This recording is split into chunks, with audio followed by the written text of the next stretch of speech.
दोस्तों जय माता दी। नक्षत्र एक्टिवेशन की सीरीज में आज हम बात करने वाले हैं उत्तराषाढ़ा नक्षत्र की।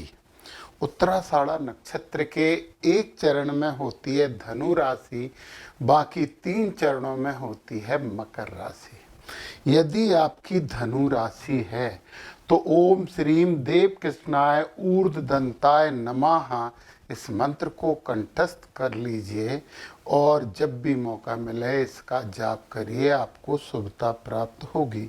यदि आपकी मकर राशि है जिसके स्वामी शनि हैं, ओम श्रीम वत्सलाय नमः इस मंत्र को अपना महामंत्र बना लीजिए तो आपको आनंद की प्राप्ति होगी।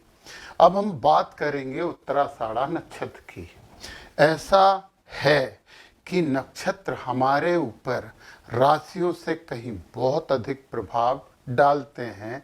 यदि हम नक्षत्रगत उपाय अपना लें, नक्षत्र शांति करवा लें, तो हम अपने जीवन में ज़्यादा लाभ, सुख और आनंद प्राप्त कर सकते हैं। इसलिए आप समझिए इस उत्तराषाढ़ा नक्षत्र का व्यवहार और इसकी रेमेडीज।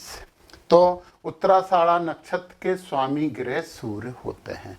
जब सूर्य भगवान स्वामी ग्रह हो गए तो एक ऊर्जावान नक्षत्र तो हो गया, और ऊर्जावान नक्षत्र होने के साथ साथ इस नक्षत्र के जातकों को लगेगा कि हर जगह उन्हें प्रायोरिटी मिले, उन्हें प्राथमिकता मिले, उन्हें थोड़ा सा वीआईपी ट्रीटमेंट मिले। ये वो सोचते रहते हैं, भले ही प्रदर्शित नहीं करें, परंतु उनके अंदर मन में तो ये चलता रहता है कि उन्हें थोड़ा सा मान सम्मान दूसरों की तुलना में ज़्यादा मिलना चाहिए। और इसके देवता हैं विश्व देव। पूरे विश्व के जो देव हैं वो इसके देवता हैं। ओम विश्वेभ्यो देवाभ्यो नमः इस मंत्र का जाप आपको करना चाहिए। और यदि आप रोज 108 बार इस मंत्र का जाप करने की आदत डाल लेते हैं तो दोस्तों यकीन मानिए आपके जीवन में सौभाग्य की मात्रा बढ़ जाएगी। जब भी कोई पूजन पाठ हवन आप करते हैं तो आप 108 आहुति इस मंत्र के द्वारा भी जरूर दीजिए।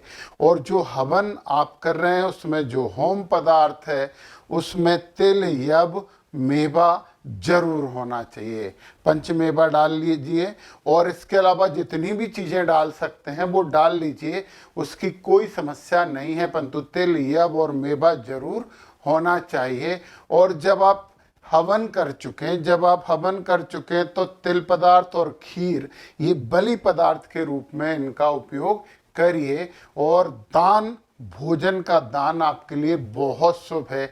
भूखों को भोजन कराइए, ज़रूरतमंदों को भोजन कराइए, आपको आनंद मिलेगा और भविष्य की शुभता दोनों मिलेंगी आपको।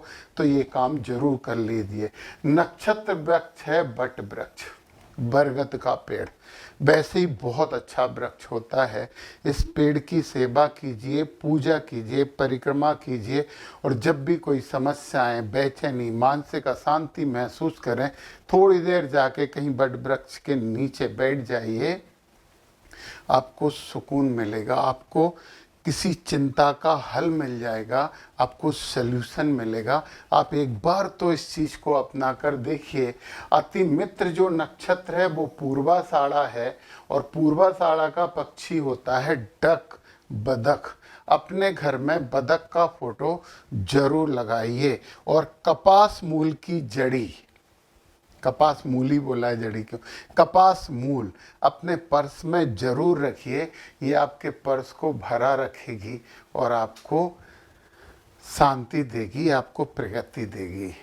तो दोस्तों अभी हम इसकी बात करें तो ये जो नक्षत्र है ना, इनका जन्म जो होता है वो ताम्रपाद में हुआ माना जाता है। ताम्रपाद वाला इनका पाया है। तो ताम्रपाद शुभ होता है, अच्छा होता है। तो अच्छा होता मतलब अच्छा होता है। और एक बहुत अच्छी बात जिससे आपका दिल खुश हो सकता है, क्योंकि आप भी दूसरों को खुश करने की प्रवृत्ति तो रखते हैं, वो है कि ये सतोगुणी नक्षत्र होता है। सतोगुणी मतलब सबसे अच्छे गुण वाला, शुद्ध गुणों वाला नक्षत्र होता है। तो सतोगुणी नक्षत्र वाले लोग अच्छे कार्य करते हैं, इनका चित्त शुद्ध होता है, ना ही ये किसी से डरते हैं, ना ही किसी को डराते हैं, और क्षमाशील होते हैं, किसी से देश भाव नहीं रखते, तेजस्वी होते हैं और परोपकारी होते हैं। परंतु परोपकारी भी पात्र और कुपात्र जानकर, जो पात्र है उसी पर उपकार करते हैं, हर किसी पर उपकार नहीं करते हैं। ये स्त्री संज्ञक नक्षत्र है जो कि बहुत अच्छे कार्यकर्ता होते हैं। ये स्वतंत्र विचारक नहीं होते, परंतु किताब, बुक और दूसरों से मोटिवेट होकर ये बहुत अच्छा काम करते हैं। ये वैज्ञानिक हो सकते हैं, शोधार्थी हो सकते हैं, मतलब रिसर्चर हो सकते हैं। और इस नक्षत्र की स्त्रियां थोड़ा सा चाहती हैं कि वो पुरुषों पे दादागिरी करें, बहन जी, और नाराज मत होना, परंतु आपके मन में तो रहता है कि पुरुष केवल आपकी सुने। तो इस नक्षत्र को मंदलोचन नक्षत्र कहा जाता है। और इस नक्षत्र में यदि कोई वस्तु गुम गई तो वो उत्तर या दक्षिण दिशा में जरूर मिल जाती है, इसलिए टेंशन बिल्कुल भी नहीं करें। ये लोग नेतृत्व में निपुण होते हैं, स्थायित्व इन्हें पसंद है, अपराजेय शक्ति होती है, किसी से हार नहीं मानते और हारते भी नहीं हैं। दीर्घकालिक योजनाएं इनका सबसे मुख्य अस्त्र है, लंबे समय की योजनाएं बनाते हैं और उस पर ये कार्य करते हैं। कर्मशील हैं, नेतृत्वकारी हैं। उपयुक्त कार्य इनके लिए सबसे उपयुक्त कार्य तो सेना है, प्रशासन है, एनजीओ भी ये बहुत अच्छे से चलाते हैं। चलिए इसके चारों चरणों की बात कर ली जाए। तो उत्तराषाढ़ नक्षत्र स्वामी सूर्य हैं, धनु राशि स्वामी बृहस्पति हैं, और प्रथम चरण के स्वामी भी गुरु महाराज ही हो गए। तो ज्ञान का तो भंडार होगा। ईमानदार हैं आप, सत्यवादी हैं, समाज की धरोहर हैं, समाज आप पे गर्व करता है, परंतु कठोर बहुत हैं। इस कठोरता को थोड़ा सा कम करिए। परंतु सुने सुने सुने, आप आर्मी में अच्छी पोस्ट पे जा सकते हैं, तो वहां तो ये कठोरता आपका गहना बन जाएगी। कोशिश करिए आर्मी, पुलिस विभाग वगैरह वगैरह ऐसी चीज़ें आप ज्वाइन कर रहे हैं जहाँ पे आपका पराक्रम सिद्ध हो और इस कठोरता का पूरा सदुपयोग हो, तो कितना शुभ है। यदि आप द्वितीय चरण में जन्मे हैं तो इसके स्वामी शनि हैं। शनि महाराज जो है ना, वो कर्म करवाते हैं, कठोर कर्म करवाते हैं, करवीर बनाते हैं।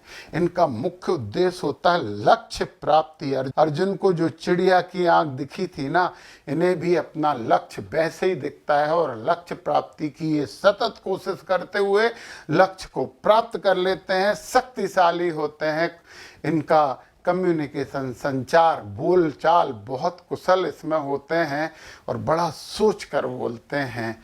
और ये आईएएस आईपीएस बनने की पूरी क्षमता रखते हैं। तो जो लोग बच्चे जो पढ़ाई कर रहे हैं, ध्यान से सुनिए।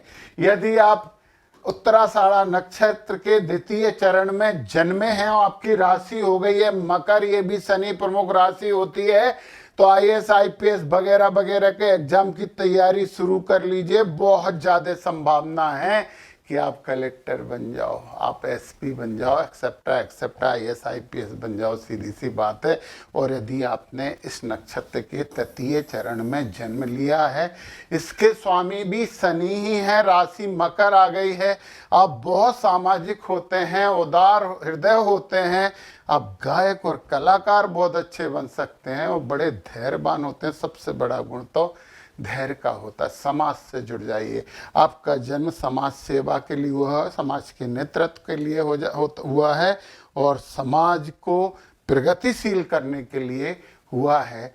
तो समाज सेवक बनना आपके लिए सबसे उचित कार्य प्रतीत होता है।